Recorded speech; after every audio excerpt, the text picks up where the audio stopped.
సంస్కృతి సంపద YouTube channel తరఫున అందరికీ స్వాగతం. జీవనయానం అనే శీర్షికలో శ్రీ ఎన్ రామ్మోహన్ గారు ధారావాహిక ప్రసంగం చేస్తున్నారు. వారి ధారావాహిక ప్రసంగంలో ఈరోజు 54వ ప్రసంగం చేస్తున్నారు. శ్రీ రామ్మోహన్ గారికి స్వాగతం. Thank you sir.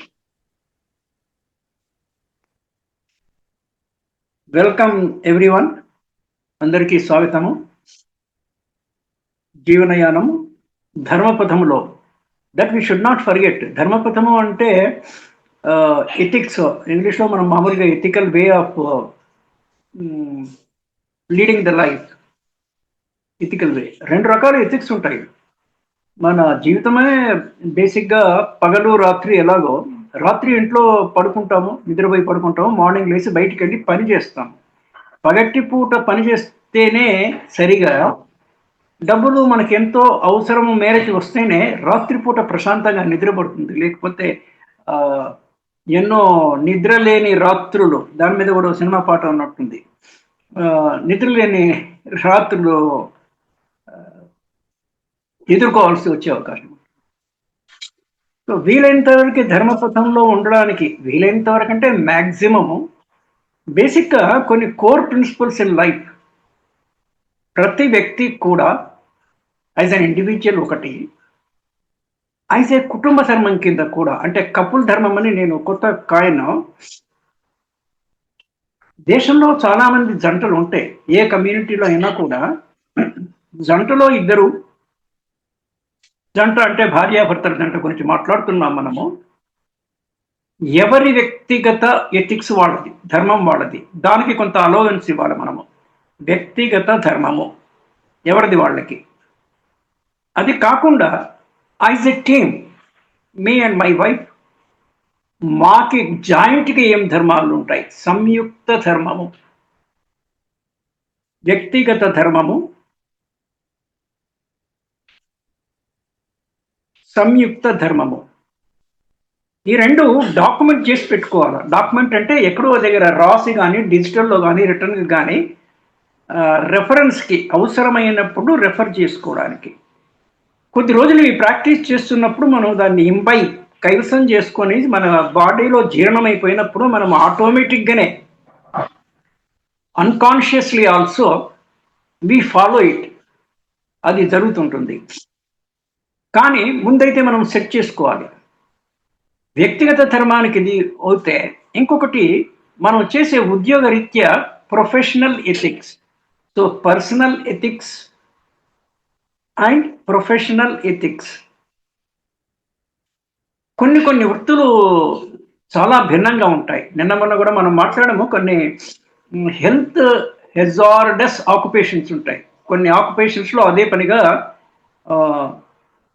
కొంత రిస్క్ ఏర్పడి ఉంటుంది. కెమికల్ ఫ్యాక్టరీస్లో పనిచేసే వాళ్ళు కానీ, పోలీస్ డిపార్ట్మెంట్లో పనిచేసే వాళ్ళకు కూడా risk is life is at risk. జనసామాన్యము పోలీసులు అంటే ఎంతో కొంత గౌరవంతోనో కొంత భయం అవుతుంది, భయభక్తులు అంటుంటాం మనం. కొంత భయభక్తులతో ఉండే అవకాశం ఉంది మెజారిటీ ఆఫ్ ద పీపుల్. కానీ ఇక్కడ మనం మెజారిటీ గురించి కాదు, కొన్ని జీరో టాలరెన్స్, ఇదొక పదము. అంటే దాంట్లో 0.01 కూడా ఉండకూడదు, 100%, 100% ఉండాల్సిందే. 100% ధర్మం ఉండాల్సిందే. ఇది ఒక ఐడియా. కానీ ఉండదు. మనకి ఇప్పుడున్న కలియుగంలో ధర్మము ఒక పాదం మీదనే, ఒంటి పాదము అంటే 4 కాళ్ళ జంతువును అట్లా దృష్టి పెట్టుకొనేసి 1/4 అంటే 4 లెగ్స్లో it is moving on 1 leg అని అంటాం. అట్లాంటప్పుడు మనం జీరో టాలరెన్స్ ఆశించడమే తప్పు. కానీ మనం ప్రయత్నపూర్వకంగా ఎంత వీలైతే అంత ధర్మాన్ని పాటించాలి. కోర్ ప్రిన్సిపల్స్ ఇన్ లైఫ్, జీవితంలో మీకు మౌలికమైన సూత్రాల మీద ఆధారపడి జీవించడం అనేది ఒక ఉత్తమమైనటువంటి మార్గము. దానివల్ల వాళ్ళకి సౌఖ్యం ఉంటుంది. నంబర్ 1, ఎవరైతే ఈ మౌలిక సూత్రాలు పాటిస్తున్నారో. కానీ అవి కూడా నేను ఇప్పుడు ఆర్పీజీ అని చెప్తుంటాను. బేసిక్ టెస్ట్ ఏంటంటే దే షుడ్ బి రైట్, అవి కరెక్టా. మనకి తెలియకపోతే ఒక స్టాండర్డ్స్తో కంపేర్ చేసుకొని చెక్ చేసుకోవాలి. Is it is good and is it positive. ఈ మూడు చేసుకొని కోర్ ప్రిన్సిపల్స్ కింద మనం పెట్టుకొని ఆ ప్రిన్సిపల్ ప్రకారం జీవితము సాగిస్తే బాగుంటుంది. మరి ఎవరి కోర్ ప్రిన్సిపల్స్ వాళ్ళవి, దట్ ఈస్ వన్ థింగ్. ఇండివిజువల్గా మ్యారేజ్ అయిన తర్వాత సీఎం పైన కూడా అన్నాం మనం, కామన్ మెన్ ప్రోగ్రామ్. సరే, మనము ప్రతి వ్యక్తికి ఎవరికి వాళ్ళు ఇండిపెండెంటే. కొంత కామనాలిటీ ఉంటుంది, కొంత స్పెసిఫిసిటీ ఉంటుంది. అంటే కొంత ప్రత్యేకత సంతరించుకొని ఉంటారు ఎవరికి వాళ్ళు, విదర్ వైఫ్ ఆర్ హస్బెండ్. దానిని మనం చెడగొట్టనేయవద్దు. We should not disturb it. అంటే ఎవరికి ఉండే వాళ్ళకి టాలెంట్ వాళ్ళకు ఉంటుంది, ఎవరికి ఉండే మెరిట్ వాళ్ళకు ఉంటుంది. మన స్వార్థం కోసము వేరే వాళ్ళని ఇబ్బంది పెట్టకూడదు. ఇది general principle, more applied to to wife and husband రిలేషన్స్లో. అంటే మనం అంతా కూడా సమాజాన్ని ఒక కంట కనిపెడుతుండాలి. ఎందుకు? So that we can correct our selves. మనకేమైనా లోటుపాట్లు ఉంటే సవరించుకోవడానికి. కొన్ని చాలా ఆనవాయితీ అంటాం వచ్చేవి. భార్య భర్త కన్నా ఎనీవే 3 to 5 years చిన్న, అంతకన్నా చిన్న భార్యని కూడా, బహువుని కూడా పెళ్లి చేసుకున్న సందర్భాలన్నా కూడా ఇప్పుడున్న ప్రమాణాల్లో 3 to 5, మరీ చిన్నగా ఉండరాదు, మరీ క్లోజ్గా ఉండరాదు, పెద్దగా అసలే ఉండరాదు అనేసి ఒక ఆనవాయితీ ఉంటే ఏమవుతుంది అంటే ఏమీ అవ్వకపోవచ్చు అని మనకు కొంత డిస్కంఫర్ట్, అంత కన్వెన్షన్లో కొంత డిస్కంఫర్ట్ మనకి ఆచారంగా ప్రకారంగా వస్తుంది. ఏంటంటే భార్య భర్తకి నమస్కరిస్తుంది పెళ్ళైన రోజు కానీ, తర్వాత కానీ, పండగ రోజులు కానీ, ఎప్పుడైనా కుదిరినప్పుడు. రివర్స్లో ఉండదు. భర్త భార్యకి నమస్కరించరు, ఆప్యాయతగా చూసుకుంటాడు. That is a different question. అంటే అలా నమస్కరించడానికి యోగ్యత ఉండాలి అంటే భర్త should be enter then the wife in normal conventions. This is one reason. కానీ నియమము అన్నప్పుడు, నియమం కానీ ఆచారం కానీ ఉన్నప్పుడు దాని పాలన ఉంటుంది, దాని అతిక్రమణ ఉంటుంది. అతిక్రమించి వెళ్ళడమే కాకుండా ఇంకా కొంచెం హయ్యర్ లెవెల్లో చెప్పారంటే ఉల్లంఘన కూడా ఉంటాయి. ఇవి రేరుగా జరుగుతుంటాయి.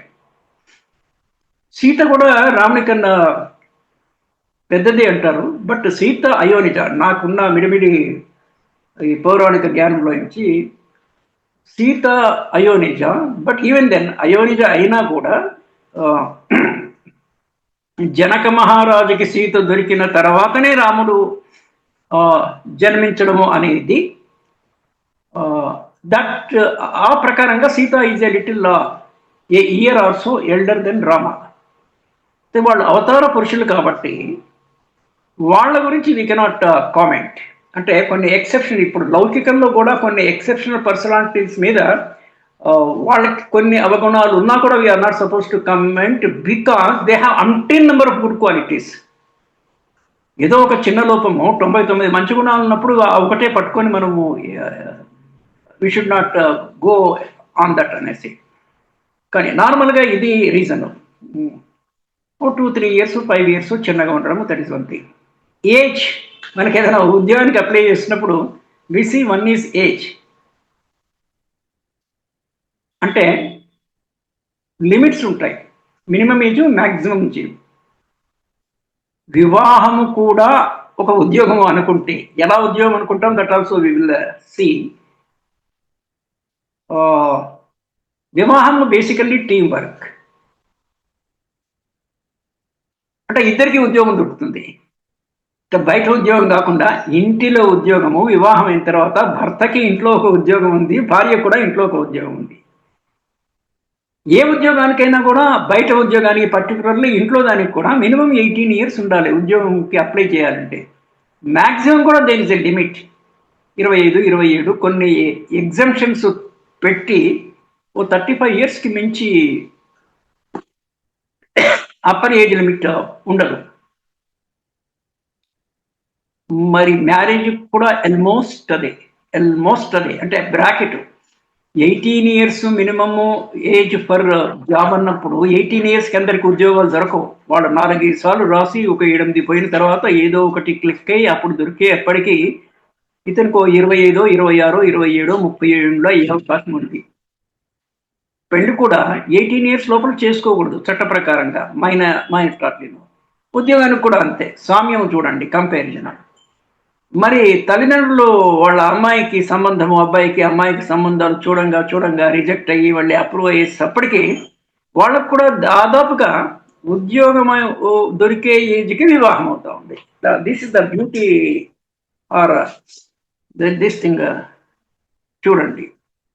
So this is one thing. Then మరి ఈ 2 క్వాలిఫికేషన్స్ బయట ఉద్యోగానికి ఎట్లయితే అప్లై అవుతున్నావో వివాహం అవడానికి, వివాహం అయితే ఇంట్లో పనులు చేసుకోవడానికి ఎవరి ఉద్యోగం వాళ్ళది. It is an unpaid apprentice. భర్త డ్యూటీ భారత్ ఇంట్లో with in the house daily chores అంటాము, CHORES, అంటే దైనందిక పనులు. పెళ్లికి వివాహం అయిన తర్వాత భార్యాభర్తలు, ఒకళ్ళు ఇద్దరు పిల్లలు, ఆ స్టేజ్లో ఉన్నాం మనము. చిన్న కుటుంబము, చింతలు లేని కుటుంబము. Wife husband, we have to, we have to అనేసి.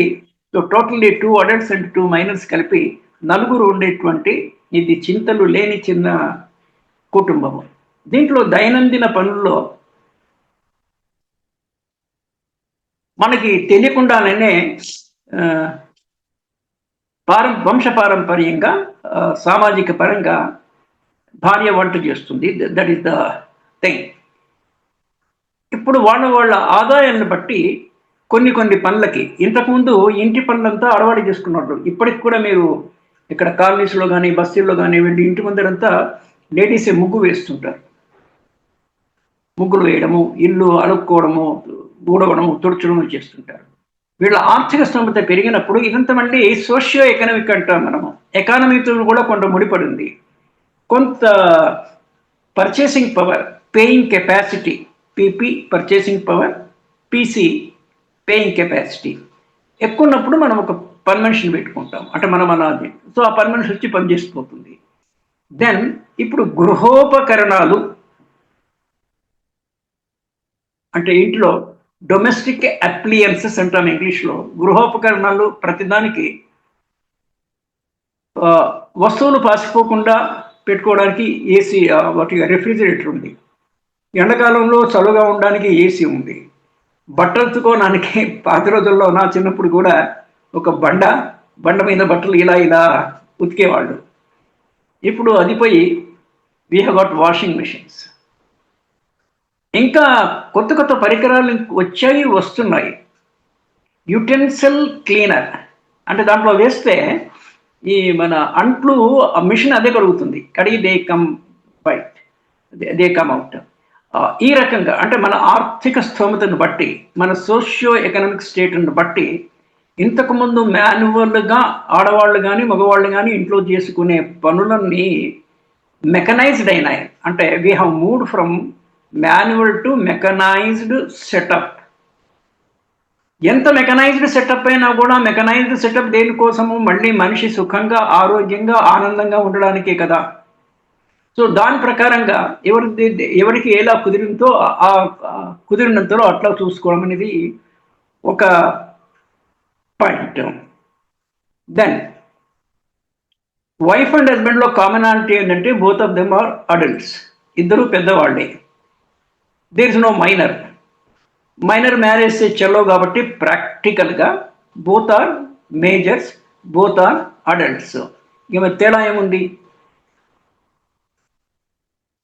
అంటే సమాన స్కంధులే కిందికే లెక్క కదా. అంటే ఒక లెవెల్లో అయినా కూడా బాధ్యతలు, డిస్ట్రిబ్యూషన్ ఆఫ్ వర్క్ అంటాము. Work distribution pattern, WDP, work distribution pattern or distribution of work. నార్మల్గా ఆర్థికంగా కుటుంబాన్ని పోషించాల్సినటువంటి బాధ్యత హస్బెండ్దే. వైఫ్ ఉద్యోగం చేసినా చేయకపోతే ఎదురు ఈయన్నే భరించాలి. చేసినా కూడా ఒక యోగ్యుడైన హస్బెండ్ మంత్లీ ఎక్స్పెండిచర్కి అంటే నెలసరి అంటే దినసరి ఇమిడి ఉంది దాంట్లో.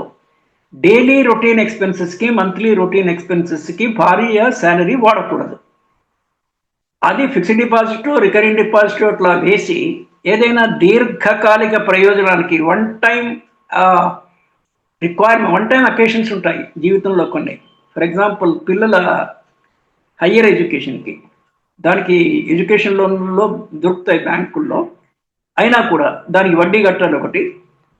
అంతేకాకుండా మొత్తం కావాల్సినంత దొరకకపోవచ్చు. సో మన సేవింగ్స్ మనకుంటే ఎదురిగి మంచిదే. అదే కాకుండా భార్య ఉద్యోగం చేస్తున్నప్పుడు మనకి ఫిక్స్డ్ డిపాజిట్లో అది ఉంటే ఒక ఆర్థిక భరోసా ఉండి మన లెవెల్ ఆఫ్ కాన్ఫిడెన్స్ పెరుగుతుంది. ఇప్పుడున్న పరిస్థితుల్లో most of the women they are educated. Employment పక్కన పెడితే they are all very educated more or less. ఇప్పటికే ఇంకా నిరక్షరాస్యత కొంత గ్రామీణ ప్రాంతాల్లో ఉన్నప్పటికీ కూడా, అయినప్పటికీ డే బై డే ఏ రోజుకి ఆ రోజు women empowerment in the form of education బాగా పెరిగింది. ఎంప్లాయ్మెంట్లో కూడా మన మధ్యలో పేపర్లో కూడా వచ్చింది, ఐపీఎస్ ఆఫీసర్లో ఆల్మోస్ట్ 40%, 50% ఆర్ ఉమెన్ నౌ. ఇంకా డాక్టర్సు, నర్సెస్, టీచింగ్ కమ్యూనిటీ అయితే అడగక్కర్లా, దే ఆర్ వాళ్ళు ముందుకు తోసుకొని పోవడమే. ఈ విషయాన్ని మేల్స్ కూడా గమనిస్తున్నారు. గమనించి ఇక మన ఆటలు చెల్లవు, ఏ సార్ట్ ఆఫ్ డిఫీట్ అయినప్పుడు ఆనరబుల్ క్విట్టింగ్ అంటాము. Honourable exit, honourable quit. ఎక్కడి నుంచి క్విట్టింగ్ ఎగ్జిట్? పురుషాహంకార తత్వం నుంచి కొంచెం ఒక మెట్టు తగ్గి, already that is happening and they understood the రియాలిటీకి మరచి మూర్ఖంగా పోతే మూర్ఖులు అంటారు. So that is anyway happening. So then ఒక్కొక్కసారి ఫ్యామిలీలో ఏమవుతుందంటే మనిషికి తనతోనే తానుకు పడదు. చాలా విచిత్రమైనటువంటి విషయము. తనతోనే తనకి is not comfortable with himself, weather male or female, for what ever reason. కొంత ఇబ్బందికి గురవి తనని తాను దూషించుకోవడమో, తనని తాన్ని విమర్శించుకోవడమో, బాధపడడమో, ఇవన్నీ తనతోనే తానే కంఫర్టబుల్గా ఉన్నప్పుడు how we can expect us everyone వేరే వాళ్ళతోని కంఫర్ట్గా మనం ఎలా ఉండగలదు? ఎప్పుడో ఒకసారి ఎక్కడో దగ్గర కొంత డిఫరెన్స్ ఆఫ్ ఒపీనియన్ మనం తెలుగులో అభిప్రాయ భేదాలు ఉన్నప్పుడు మంచి కల్చర్ ఉన్న వ్యక్తులైతే you have to respect the opinion of others. ఆ ఒపీనియన్ని వీ హ్యావ్ టు అనలైజ్, విశ్లేషణ చేసి ఆ అభిప్రాయం కనుక మంచిది అని మనం అంగీకరించిన ఎడల ఊరికనే ఎస్సన్ను వాళ్ళ మీద గౌరవంతోనో భయంతోనో ఎస్సనడం కాదు. విశ్లేషణ పూర్వకంగా ఎస్ కరెక్టే, నేనేమో డిఫరెంట్గా అనుకున్నా కానీ ఇది బాగానే ఉంది అన్నప్పుడు యూ అడాప్ట్ ఇట్, దాన్ని you accept it and implement it. అప్పుడు ఆ డిఫరెన్స్ ఆఫ్ ఒపీనియన్ రిజాల్వ్ అయిపోతుంది. లేదు, మీకు ఏకాభిప్రాయం కుదరట్లేదు, నీ ఒపీనియన్ ఇది, నీ వరకు యూ ఫాలో ఇట్, నా వరకు ఐఆమ్ నాట్ ఫాలోయింగ్ ఇట్. ఇది కూడా జెంటిల్మెన్స్ అగ్రిమెంట్. అంటే ఇక్కడ మెన్ అండ్ ఉమెన్ మధ్యలో అగ్రిమెంట్, జెంటిల్మెన్ అండ్ లేడీ మధ్యలో అగ్రిమెంట్, వైఫ్ అండ్ హస్బెండ్ మధ్యలో. Okay, it's all right, you carry according to your opinion, I will carry అని అకార్డింగ్ టు మై ఒపీనియన్. అంటే ఇతరుల అభిప్రాయాలకు కూడా సరిపడా మాన్యత, గౌరవము ఇవ్వాల్సిన సంస్కారము ఇద్దరికి కూడా ఉండాలి. తరచుగా ఏమవుతుందంటే ఈ వింటున్న వాళ్ళు ఇదంతా సామాజిక విశ్లేషణ పంథాలో జరుగుతున్నటువంటి ఈ కార్యక్రమం, ఈ series of talk that is going on. కొందరి భార్యాభర్తలు ఒకళ్ళ మీద అలిగి, ఒకరి మీద ఇంకొకళ్ళు అలిగి, ఆ ఫ్రీక్వెన్సీ అంటాము, అంటే ఒక 2-3 days మాట్లాడరు, అలా చాలా రోజులు ఉండలేరు. మళ్ళీ ఏదో ఒక అవసరం వస్తుంది, ఒకటి నీడ్ బేస్డ్, కానీ లేకపోతే ఇది పాతపడిపోతుంది, మర్చిపోతారు. అంటే ఎందుకో ఒక తీవ్రమైనటువంటి అభిప్రాయ భేదం వచ్చి దానివల్ల ఒకరితో ఒకళ్ళు మాట్లాడకుండా అన్న లెవెల్కి పోయినా కూడా ది ఫర్గెట్ ఇట్. ఇక్కడ ఒక beautiful point we should catch. ప్రకృతిలో మతిపరపు అని కాదు, గుర్తుంటుంది, కానీ వీ ఇగ్నోర్ ఇట్. మొదట్లో we were serious of it, but we ignore it, we forget it. ఈ ఫర్గెట్ఫుల్ అంటే ఎట్ ద డీపర్ లెవెల్ అది ఉంటుంది. ఆ రోజు మీ ఇద్దరం కోట్లాడుకున్నాం ఈ పాయింట్ మీద, that we will not forget, కానీ పోనీలే అనేసి, సో అది ఉన్నా we forget it and again come to normalcy, or we say BTN, back to normal. ఎవరైనా ఇది చూస్తున్న వాళ్ళు లెక్కేసుకోవచ్చు, వాళ్ళు ఒక సంవత్సరంలో వాళ్ళు ఎన్నిసార్లు ఇలా అభిప్రాయ భేదాలతోని ఒకరితోని ఒకరు ఫ్రీక్వెన్సీ లెవెల్లో, అంటే is it happening 2-3 months, once in 2-3 months, or once in 6 years, or once in a year. ఇది ఒకటి ఫ్రీక్వెన్సీ. రెండు, ఒకసారి ఇట్లా వచ్చినప్పుడు డ్యూరేషన్ ఎంత ఉంటుంది, అది ఫ్రీక్వెన్సీ అండ్ డ్యూరేషన్. వచ్చినప్పుడల్లా అది 2-3 days ఉంటుందా, 4-5 days ఉంటుందా, 1 week ఉంటుందా, ఇంకా ఎక్కువ ఉంటుందా, ఇది ఒక ఆస్పెక్ట్. ఈ ఈ జగడము అని మన తెలుగులో ఉంది, జగడ అంటారు హిందీలో. ఇది పిల్లలు కలగక ముందు ఉంటే ఒక రకము, పిల్లలు మరీ చిన్నపిల్లలుగా ఉన్నప్పుడు ఇంకొక రకము, పిల్లలకు ఒక 7-8 years ఆ పై వచ్చినప్పుడు they are understanding that mummy and daddy are fighting with each other, quarrelling with each other అనే అర్థమయ్యే దశలో ఇంకొక రకము. పిల్లలకి అంటే ఇవి చిన్నప్పుడు, అంటే కొత్తలో, పెళ్ళైన కొత్తల్లో ఇవి ఉన్నా కూడా వీలైనంత వరకు అవి తగ్గించుకోవాలి. మరి ఈ మాట్లాడుకునే పోయే లెవెల్కి పోవడానికి ఏంటంటే కొంతమందికి నోటు దురుసు ఎక్కువ ఉంటుంది, అయితే వైఫ్కి కానీ హస్బెండ్కి కానీ. నోటి దురుసు ఉండడం చేత ఏమవుతుందంటే ఊరికే లూజ్ వర్డ్స్లో a sort of filthy language నోటికి వచ్చినట్టు మాట్లాడుతుంటారు. Lack of control on tongue, అది ఉండరాదు. ప్రయత్నపూర్వకంగా తగ్గించుకోవాలి మనం. ఒకవేళ ఉంటే lack of control on tongue, మాట్లాడక ముందు యాక్చువల్గా బుర్రలో క్రాప్ అప్ అవుతాయి, సేద్యం జరుగుతుంది క్రాప్లో.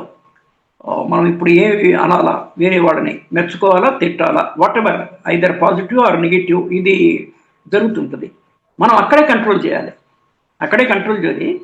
ఒక స్టైల్తోనే ఒక లెట్ గో అప్రోచ్, లేదా మనం కరెక్ట్ చేయగలగాలి. మనం కరెక్ట్, ఎదుటివాడు తప్పు అన్నప్పుడు ఎదుటివాడు తప్పు స్టాండర్డ్స్ ప్రకారము తప్పు అయితే కనుక మనకి వాళ్ళని కన్విన్స్ చేసే కెపాసిటీ ఉండాలి. నేను ఇక్కడంతా వైఫ్ అండ్ హస్బెండ్ రిలేషన్లో మాట్లాడుతున్నాను, వాళ్ళు వీళ్ళు అన్నా కూడా అల్టిమేట్గా వైఫ్ అండ్ హస్బెండే. But this is applicable elsewhere also, బయట కూడా ఇదే. But we are projecting or focusing much on husband and wife relations. బుర్రలో చాలా వస్తాయి, మెదడు చాలా డేంజరస్ ఇవి, డబుల్ ఎడ్జ్డ్ వెపన్. కొన్ని అనుమానాలు, డౌటింగ్ థామస్ అంటారు ఇంగ్లీష్లో, ఒక ఫ్రేజ్లో. ఎప్పటికీ కొంతమందికి సెల్ఫ్ డౌట్ ఎక్కువ ఉంటుంది, వాళ్ళ మీద వాళ్ళకే అనుమానం. Self doubt is one thing, doubting spouse is another thing. మనం భార్యాభర్తల గురించి మాట్లాడుతున్నాం కాబట్టి డౌటింగ్ స్పౌస్లో భార్య భర్తను అనుమానించవచ్చు, భర్త భార్యను అనుమానించవచ్చు. కానీ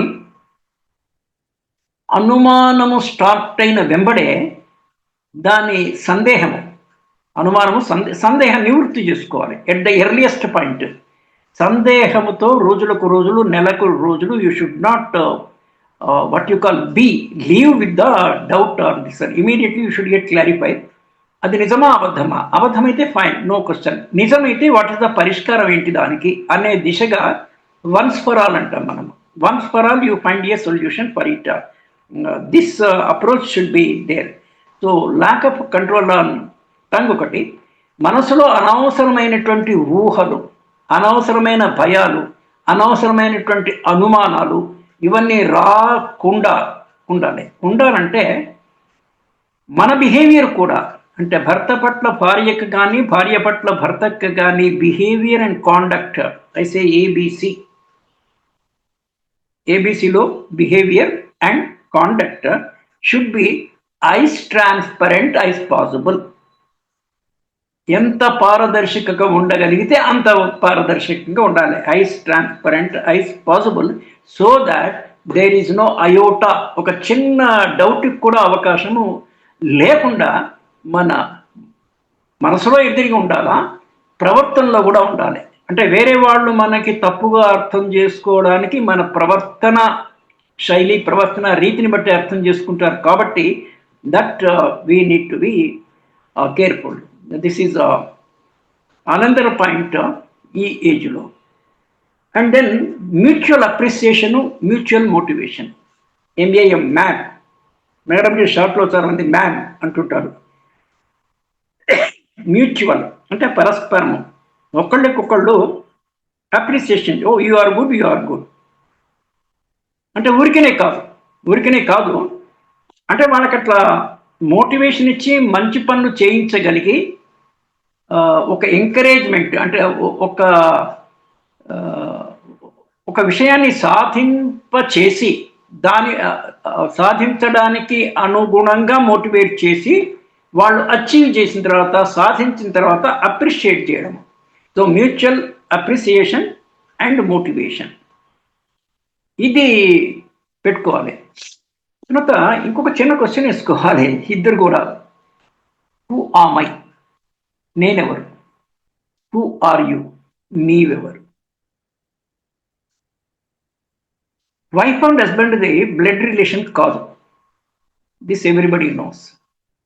మన తల్లిదండ్రులు మన తోబుట్టువులంతా మన బ్లడ్ రిలేషన్స్. వైఫ్ అండ్ హస్బెండ్ది బ్లడ్ రిలేషన్ కాదు number 1. But mutually required relation, పరస్పరము ఒకళ్ళకి ఒకళ్ళు అవసరము, ఫిజియలాజికల్లీ అండ్ ఆల్సో సైకలాజికల్లీ. డెఫినెట్గా ఫిజియలాజికల్కి మనకి 3 నార్మల్గా లైఫ్ రిక్వైర్మెంట్లో నిద్ర, ఆహారము, మైథునము అనేసి. మైథునం ఎక్కడంటే అక్కడ దొరుకుతుందంటే అది నైతికత కాదు. మనిషి జీవితంలో దిగజారి బతకరాదు, అది ఉత్తమోత్తమైన నైతికత. Standard, world class standards. World class అంటే ఇక్కడ దీనికి వరల్డ్ క్లాస్ అనే కాదు, I mean the utmost highest ethical స్టాండర్డ్స్లో జీవించగలిగిన వాడే మనిషి. మిగిలిన వాడు కూడా మనిషి, అదే ఆకారం అది ఉంటుంది, కానీ వాల్యూ అనేది ఉండాలి కదా. Whether people are valuing us or not అన్న పాయింట్ నుంచి, that is the thing, that is the one more thing we should do. So ఇక్కడ ఈ ప్రశ్నకు వచ్చినప్పుడు నీవు ఎవరు, నేను ఎవరు, మనకి ఇద్దరికి కొంత కామనాలిటీ ఉంది, కొంత స్పెసిఫిసిటీ ఎవరి ఇండివిజువాలిటీ వారు ఉంది. ద్వైతము అద్వైతము ఫిలసాఫికల్ లెవెల్లో పోతే అంత అద్వైతమే ఒక లెవెల్లో. దానిపైన సూపర్ఫిషియల్గా ద్వైతము, నీవు ఆడ, నేను మగ, నువ్వు వైఫ్, నేను husband. You will stop here and continue tomorrow. Right sir, I'm done. జీవనయానం శీర్షికలో ధారావాహిక ప్రసంగం చేసిన శ్రీ రామ్మోహన్ గారికి ధన్యవాదాలు. Thank you sir.